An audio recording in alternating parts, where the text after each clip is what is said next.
Audience బంగారాలు కొంచెం ఈ ఛానల్ సబ్స్క్రైబ్ చేసి షేర్ చేసి మీ ఫ్రెండ్ని ఎంకరేజ్ చేసి సపోర్ట్ చేయండిరా. Please subscribe my channel. మీ చేతి నా వంట. ఫ్రెండ్స్, ఈరోజు మనం కొంచెం స్పైసీగా పిల్లలు కూడా ఇష్టంగా తినేటువంటి స్వీట్ కార్న్ మేతి చపాతీ ఎలా చేసుకోవాలో చూద్దాం.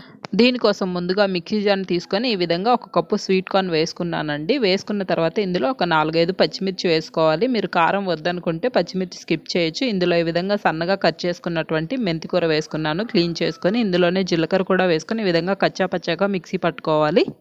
ఇప్పుడు ఒక గిన్నెలోకి 2 కప్స్ వరకు గోధుమ పిండి తీసుకొని ఇందులోనే వాము కొంచెం క్రష్ చేసి వేసుకుంటే టేస్ట్ బాగుంటుంది. ఇందులోనే కొంచెం సాల్ట్ వేసుకొని మిక్సీ పట్టి పెట్టుకున్నటువంటి స్వీట్ కార్న్ మెంతికూర ఉంటుంది కదా, అది వేసుకొని ఈ మాయిశ్చర్ అంతా పట్టేలాగా పిండికి కలుపుకున్న తర్వాతే మనం కొంచెం వాటర్ వేసుకోవాలి. మనకు స్వీట్ కార్న్లో వాటర్ ఉంటుంది కాబట్టి చూసుకొని వేసుకొని ఈ విధంగా గట్టిగా కలుపుకొని పక్కన పెట్టుకోవాలి. ఒక పావు గంట తర్వాత పిండి ముద్దను ఈ విధంగా మనకు కావాల్సిన సైజులో చిన్న చిన్న బాల్స్గా డివైడ్ చేసుకొని ఇప్పుడు దీన్ని చపాతీలాగా పాముకోవాలి.